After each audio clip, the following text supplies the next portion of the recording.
예, 이렇게 어버이 주일날 함께 주님께 예배 드릴 수 있어서 감사하고 반갑습니다.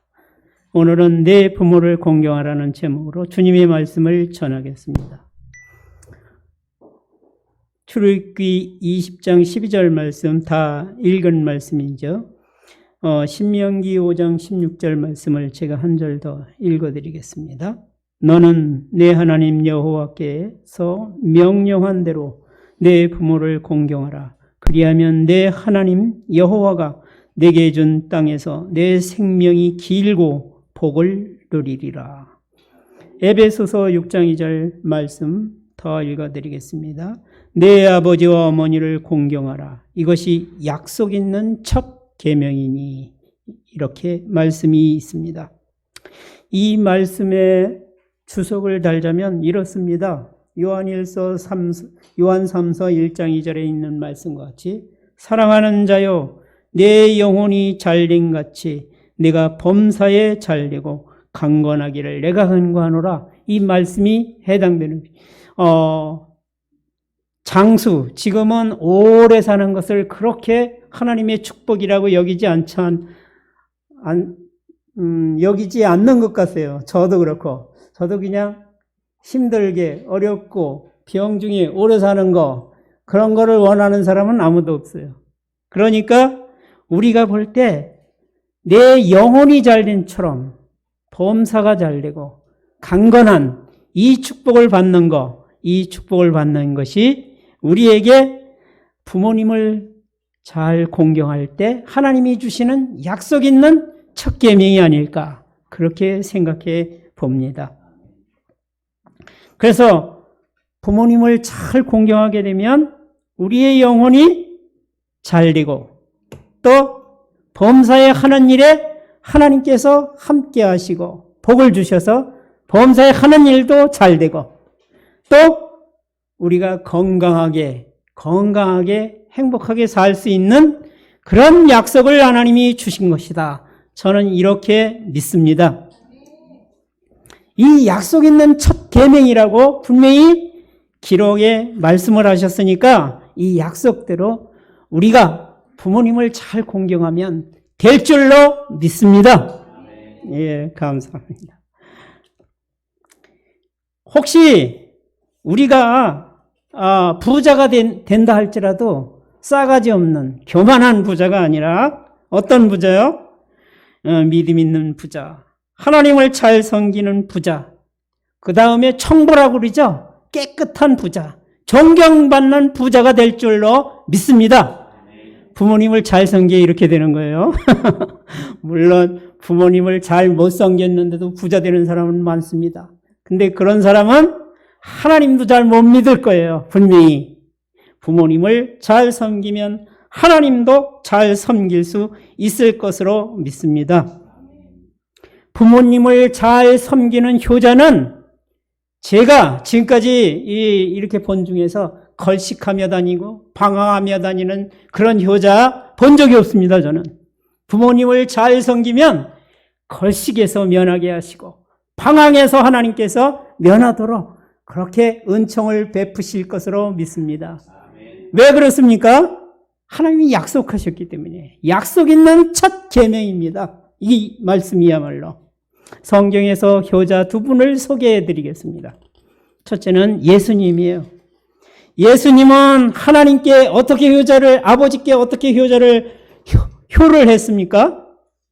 성경에 말하면 죽기까지 복종하셨다. 이렇게 말씀하고 있습니다.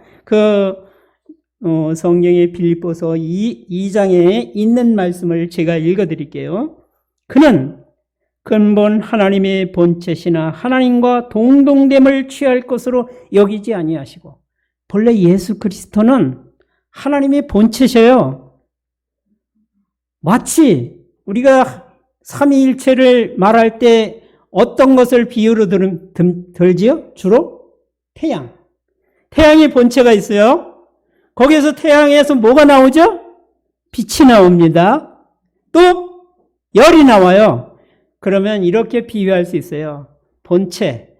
그 본체가 삼위일체인데 거기 본체는 아버지, 거기 빛은 예수 그리스도, 열은 성령님.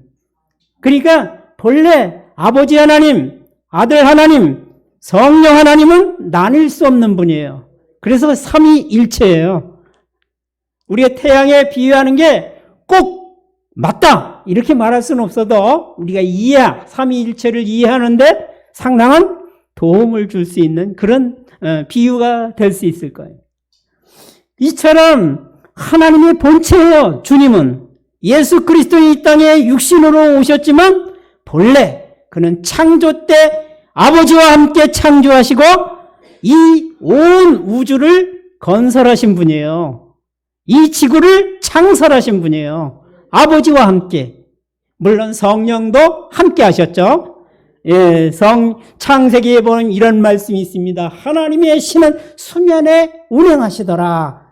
성령께서 그 수면에 딱 마치 운행하시더라가 본래의 의미는 새가 새 둥지에 앉아서 알을 품고 있다 이런 뜻이에요. 알을 품고 있다. 성령이 이 지구를 딱 알을 품고 있듯이 품고 있었어요. 어떻게 창조할 건가 생각하시면서 지혜로 하나님 아버지와 아들과 성령이 함께 이 지구 창조하신 거예요. 이렇게. 그러니까 그는 본래 본체셔요. 그런데 하나님 아버지와 동등됨을 취할 것으로 여기지 아니하시고 오히려 자기를 비워 종의 형체를 가지사 사람들 같이 되었고 사람의 모양으로 나타나사 자기를 낮추시고 죽기까지 복종하셨으니 곧 십자가에 죽으심이라. 이러므로 하나님이 그를 지극히 높여 모든 이름 위에 뛰어난 이름을 주사 하늘에 있는 자들과 땅에 있는 자들과 땅 아래에 있는 자들로 모든 무릎을 예수의 이름에 꿇게 하시고 모든 입으로 예수 그리스도를 주라 시인하여 하나님 아버지께 영광을 돌리게 하셨느니라. 하나님 아버지께 죽기까지 복종하신 그 아들을 아버지는 그냥 두시지 않고 이렇게 영광과 존귀를 주셨다는 거예요. 마찬가지예요. 우리도 우리 육신의 부모를 잘 공경하는 자에게 약속 있는 이 첫 계명을 따라 우리에게 복을 주실 줄로 믿습니다. 예. 그 다음에 두 번째 사람. 누가 있죠? 우리가 늘 어버이 주일날 말하는 룻이 있습니다. 룻이 어떻게 부모님을 섬겼습니까? 생사고락을 어머니와 함께 하겠다는 그런 아름다운 마음을 룻은 가지고 있습니다. 제가 읽어드리겠습니다. 룻이 이르되 내게 어머니를 떠나며 어머니를 따르지 말고 돌아가라 강권하지 마옵소서. 이 내용 다 아시죠? 룻이 나오미가 모압 지방에 가서 같이 살면서 남편 죽고 두 아들 죽고 이제 두 며느리만 남았어. 한 며느리, 큰 며느리에게 너는 고국으로 돌아가 네 조상에게로 돌아가고 네 부모에게로 돌아가서 거기서 남편도 잘 살아라. 너희 며느리들은 그렇게 권면하니까 큰 며느리는 돌아갔어요. 이 작은 며느리 룻이 하는 말이 오늘 이 하는 말이에요. 어머니 저를 떠나라고 네 고국으로 돌아가라고 말하지 마세요. 저는 어머니께서 계시는 곳에 나도 가고 어머니께서 머무시는 곳에 나도 머물겠나이다. 어머니의 백성이 나의 백성이 되고 어머니의 하나님이 나의 하나님이 되시리니 어머니께서 죽으시는 곳에서 나도 죽어 거기 묻힐 것이라. 만일 내가 죽는 일 이외에 어머니를 떠나면 여호와께서 내게 벌 위에 벌을 내리시기를 원합니다. 여호와의 이름으로 맹세하면 이스라엘 사람들은 끝난 거예요. 이거 더 이상 얘기해봐야 소용이 없는 거야. 가라고 해요. 맹세를 했는데 하나님 앞에. 그러니까 이처럼 단호한 마음 결의를 가지고 나는 이 나오미 시어머니와 함께 생사고락을 이제 함께 할 거다. 단호한 각오를 보셨습니다. 하나님이 왜 저는 이런 생각을 했어요. 이 룻기를 보면서 이 나오미의 이 가정이 이 기근이 시내에서 모압 지방으로 가서 혹시 그 기근을 피하여 거기에서 살다가 돌아오려고 했겠죠. 그런데 거기에서 정착해 살면서 오랜 세월이 지나면서 10년이라고 했지. 그 10년이라고 한 세월이 지나면서 남편을 잃고 두 아들을 잃고 그랬는데 거기에서 룻이라는 며느리를 들어왔어요. 제가 하나님 입장을 생각해 봤어요. 하나님이 왜 이 가정이 가서 저기 가서 이 가정을 모압 지방으로, 본래 이스라엘 민족은 어렵고 힘들어도 애굽으로 가거나 모압으로 가거나 이방 민족으로 떠나가는 것을 하나님은 금하셨어요. 애굽으로 가지 말고 모압으로도 가지 말고 힘들고 어려워도 내가 준 이 땅, 약속의 땅에서 거주하며 살라고 하신 게 하나님의 말씀이었는데 이 가정이 그리로 가는 걸 그냥 놔두셨을까?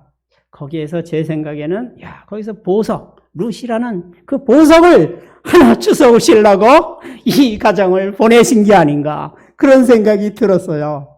예. 그러니까 이 룻이야말로 얼마나 아름다운 마음의 소유자입니까? 그러니까 하나님께서 룻에게 어떤 은총을 베푸셨죠? 예수 그리스도의 계보를 이루는 여인이 되었습니다. 보아스의 부인이 됐는데 그 보아스가 바로 룻에게서 오벳을 낳고 오벳이 이새를 낳고 이새가 다윗왕을 낳고 예수 그리스도의 왕의 계보를 이루는 그런 여인이 됐습니다. 룻이. 하나님께서 그렇게 은총과 축복을 베푸시는 것을 보았습니다. 왜? 어머니, 부모님을 그토록 섬기는 룻의 아름다운 마음, 부모님을 잘 섬기는 사람은 하나님도 잘 섬기는 거예요. 하나님의 말씀인데 하나님의 말씀을 안 들으면 이건 하나님도 잘 못 섬기는 거가 되잖아요. 그러니까 부모님을 잘 섬기는 분은 하나님 또한 잘 섬기는 것으로 하나님께서 이렇게 약속 있는 첫 계명을 따라 복 주신 줄로 믿습니다. 어떻게 하면 부모님을 잘 공경할 수 있을까요? 첫째는 순종. 우리 부모님이 말씀하신 것을 순종을 잘해야 돼요. 성경의 말씀에 뭐라고 했습니까? 자녀들아, 주 안에서 너희 부모에게 순종하라. 이것이 옳으니라. 사무엘상에 보면 여호와께서 다른 번제와 제사와 그런 걸 많이 여호와께 드려. 근데 그거보다 나는 내 목소리를 잘 들어주는 게 더 좋다 그랬어요. 하나님 말씀에 보면 마찬가지예요. 우리 부모님도 용돈도 드리고 재령도 피고 뭐 그럴 수도 있지만은 용돈을 많이 드리는 것보다 부모님 말씀에 순종 잘하는 걸 더 기뻐하시리라 믿습니다. 예, 저도 그래요. 용돈 많이 주는 것보다는 제 말에 순종을 잘해주면 너무 기쁘고 즐거울 것 같습니다. 하나님도 그러시죠. 또 그 순종은 근데 반드시 토가 붙어요. 전제가 붙어요. 뭐가 있죠? 부모님이 모든 말하는 거 모든 거 다 순종해라. 이렇게 말씀하시지 않고 뭐가 있죠? 전제? 주 안에서. 하나님의 계명 안에서 순종을 해야지 하나님의 계명을 벗어나는 걸 순종해서는 안 되네. 너 교회 가지 마라. 너 교회 다녀 예수 믿기 때문에 너 하는 일이 모두 안 돼. 우리 아버지 말씀이었어요. 근데 제가 그 말씀을 따라 순종하면 그거는 올바른 순종이 아닌 거죠. 그래서 저 고집을 버리고 우리 아버지의 말씀을 버리고 하나님 말씀을 따라 계명을 지켰습니다. 그러니까 이게 바로 주 안에서 순종하는 것이 되겠습니다. 그 다음에 뭐가 있습니까? 지혜로운 자녀가 되어 그 부모가 기뻐합니다. 잠언에 이런 말씀이 있습니다. 솔로몬의 잠언이라 지혜로운 아들은 아비를 기쁘게 하거니와 미련한 아들은 어미의 근심이니라. 이런 말씀이 있습니다. 아들이 엄청 미련하게 행해 그 모든 일을 이렇게 행하는 걸 보니까 참 우려가 돼, 부모가 보기에. 그러면 그 아들이 어떻게 삶에, 야, 내가 죽고 나면 저 아들이 어떻게 이 세상을 살지? 부모는 근심하게 되고 걱정하게 됩니다. 그러니까 지혜로운 자녀가 되어야 됩니다. 다음, 세 번째는 진리를 행하고 공의와 정의를 행하는 자녀를 부모는 기뻐합니다. 성경에 이런 말씀이 있습니다. 공의와 정의를 행하는 것은 제사 드리는 것보다 여호와께서 기쁘시게 여기시느니라. 그러니까 공의와 정의를 행해야지 부모님 앞에 부모님을 잘 섬긴다고 용돈 많이 드리고 다른 거 잘해드리고 해도 공의와 정의를 행하지 않는 한 어디서 범죄나 저지르고 사기나 치고 이래서 감옥이나 들락날락거리는 그 아들에게 부모의 걱정과 근심이 될 거예요. 만약에 그렇게 되면. 그러니까 공의와 정의를 행하고 진리를 행하는 그 아들이 보면 저는 제 아들이 만약에 그런다면 춤을 출 것 같아요. 그러니까 그런 자녀가 되면 너무 부모님을 기쁘시게 해드리는 공경하는 자녀라 믿습니다. 또 뭘 해야 될까요? 제가 볼 때는 결혼을 잘해야 돼. 결혼. 여기 성경에 이런 말씀이 있습니다. 에서가 본즉 가나안 사람의 딸들이 그의 아버지 이삭을 기쁘시게 하지 못하는지라, 이런 내용이 있어요. 자기가 이 히브리 자기 동족의 여인 중에서 이 아내를 택한 게 아니라 가나안 여인 중에 하나님이 금하신 그 가나안 여인 중에서 며느리를 데려왔어. 자기 아내를 삼았어. 근데 그 아내들이 아버지 이삭, 엄마 리브가를 기쁘게 못했어요. 기쁘게 근심이 되고 마음에 스트레스를 많이 줬던 것 같아요. 그런 것처럼 이 자녀가 결혼을 잘해야 부모의 기쁨이 됩니다. 아, 나는 이런 자부가 됐으면 좋겠어. 근데 이 아들은 그런 부모의 마음을 헤아려서 잘 이 현명한 여인, 그 잠언에 있는 말씀과 같이 현숙한 여인을 찾아 구하, 도시락을 싸들고 다니면서 그런 여인은 찾아 구해야 되거든요. 그렇게 노력하고 찾아 구하지 않고 그냥 이 눈에 비친 모습, 거기에만 중점을 두는 그런 사나이들이 너무 많습니다. 제가 이 중매를 몇 번 해보려고 시도를 했어요. 이쪽 남자, 이쪽 여자. 딱. 남자가 딱 믿음이 있어요. 교회도 열심히 다녔어요. 그래서 제가 소개를 하려고 그래요. 저는 아내 될 사람, 여자친구는 믿음이 좋으면, 하나님을 잘 섬기고 믿음이 좋으면 됩니다. 그리고 자신있게 처음에 말을 해서, 그래? 그래서 딱 만나게 해줘요.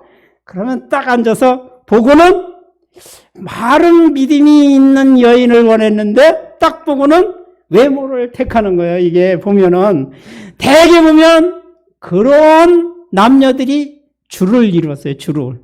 그 중에 특별한 사람, 특별하게 저같이 믿음이 센 사람은 하나님만 잘 믿으면 되지, 이러고 저렇게 훌륭한 아내를 택합니다. 그런데 이 믿음이 시원치 않은 사람은 말은 그렇게 하는데 엉뚱한 아내를 얻어가지고 그 아내가 부모님 속을 많이 쓰게 해요. 그러면 부모님이 근심이 되고 어려움이 됩니다. 우리 조카는 상당히 현숙한 아내를 이렇게 불러온 줄 믿습니다. 그래서 우리 누나 얼굴이 활짝 폈습니다. 그러니까 우리도 부모님을 기쁘시게 하기 위해서 이렇게 결혼을 잘해야 된다고 생각을 했습니다. 디모데후서에 보면 말세에 고통하는 때가 이르는데 이때의 현상, 여러 현상들 중에서 하나 현상이 있습니다. 부모를 거역하며, 지금 이 말세의 지말이라고 그러잖아요. 부모를 거역하는 세대, 불순종하는 시대가 왔습니다. 이 시대 속에서 우리는 약속 있는 하나님의 첫 계명을 단단히 붙잡고 이 계명을 따라 하나님을 잘 섬기는, 그리고 부모를 섬기는 그런 저희가 되기를 너무 간절히 바랍니다. 포인비는요, 이 마지막 거의 노인 돼가지고 80 몇 세라고 그랬는데, 그거는 그때 한국의 사상, 효에 대한 사상, 경로 사상, 가족제도 이런 걸 잘 듣고 하는 말이 한국의 효 사상에 대해서 잘 듣고 인류를 위한 가장 필요한 사상이다. 인류의 미래다. 한국의 효의 사상이 인류의 미래라고 이렇게 극찬했다는 거예요. 토인비의 역사학자, 영국의 역사학자, 유명한. 그처럼 이 효는 이 인류사에, 우리 대한민국이 인류사에 뭐 공헌한 게 별로 없대요. 토인비 말이. 그런데 한국 민족이 인류사에 공헌한 거 한 가지, 효라는 거예요. 효를 보여줬다는 거예요. 이 인류, 이 인간 세상에 이렇게 부모를 섬기는 거다. 효를 보여준 것이 한국 민족이 인류사에 공헌한 것이다. 이렇게 말했다는 거예요. 토인비는. 그처럼 효를 극찬했다는 거예요. 제가 노사연의 이야기와 저의 고백을 잠깐 드려보겠습니다. 노사연이 며칠 전에 제가 텔레비전을 보니까 저 새롭게 하소서 그걸 딱 나오더라고요. 거기에 나왔는데 자기가 시댁 식구에게는 시어머니 또 시아버지 열심히 잘했대요. 잘했는데 엄마한테는 그냥 용돈만 드리면 되는 줄 알고 내 엄마니까 편하게 생각하고 용돈만 드리고 잘 찾아가 봅질 못하고 여행 한번 해본 적이 없대요. 같이. 근데 그 어머니가 갑자기 쓰러져가지고 거의 죽을 뻔했는데 심폐소생술을 통해서 다시 살아나셨는데 의식불명이 된 거예요. 그렇게 3년을 지내셨대요. 아들, 딸, 가족들이 모여가지고 우리 엄마 살려주세요. 간절히 기도를 했다는 거예요. 근데 그 전에 이 가족들 중에서 서로 이 오해가 있어가지고 서로 그냥 안 보고 지내려고 그런 가족들이 있었대요. 쟤하고는 이제 만나지 않아야지. 저도 부끄럽지만 그런 가족이 있습니다. 만나지 않는 가족.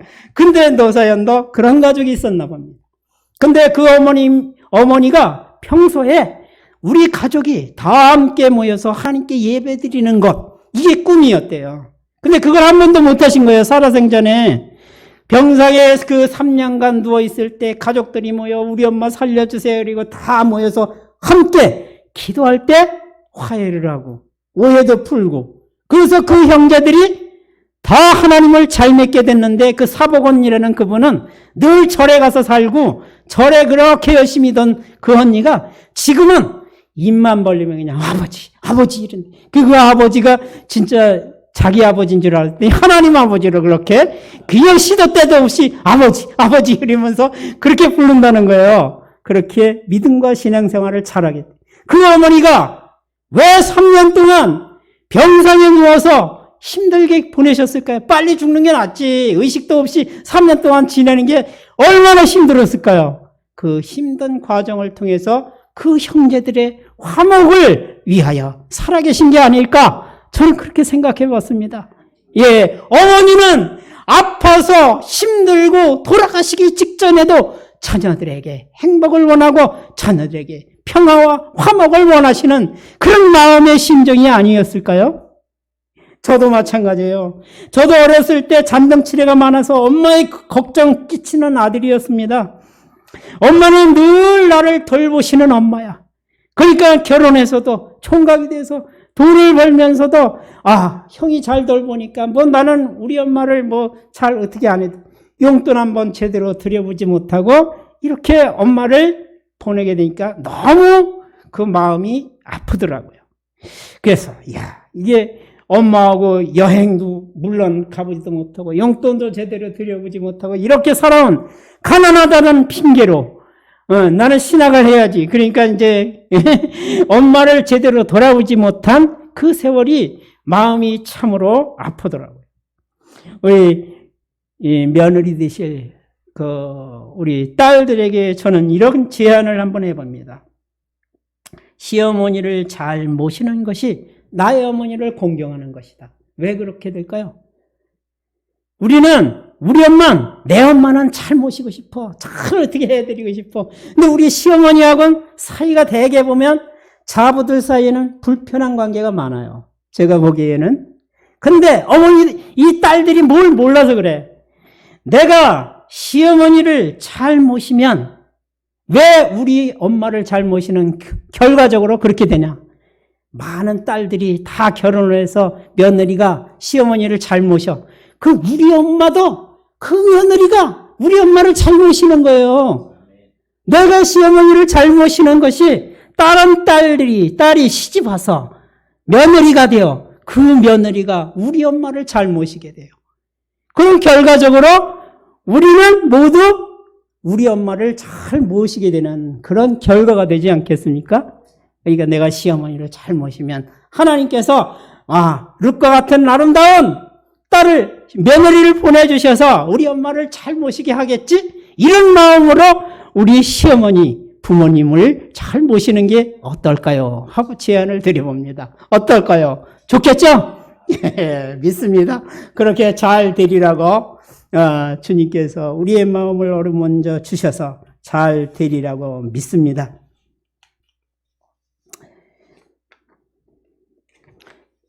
하나님 말씀에 내 부모를 공경하라. 그리하면 내 하나님 여호와 내 준 땅에서 내 생명이 길고 복을 누리리라 말씀하셨고 이것이 약속 있는 첫 계명이라고 말씀하셨습니다.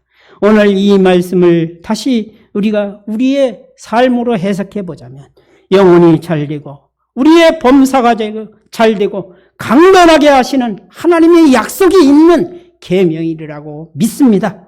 하나님께서 이렇게 우리의 부모님을 잘 섬기는 우리에게 은총과 축복을 주실 줄로 믿습니다. 기도드립니다.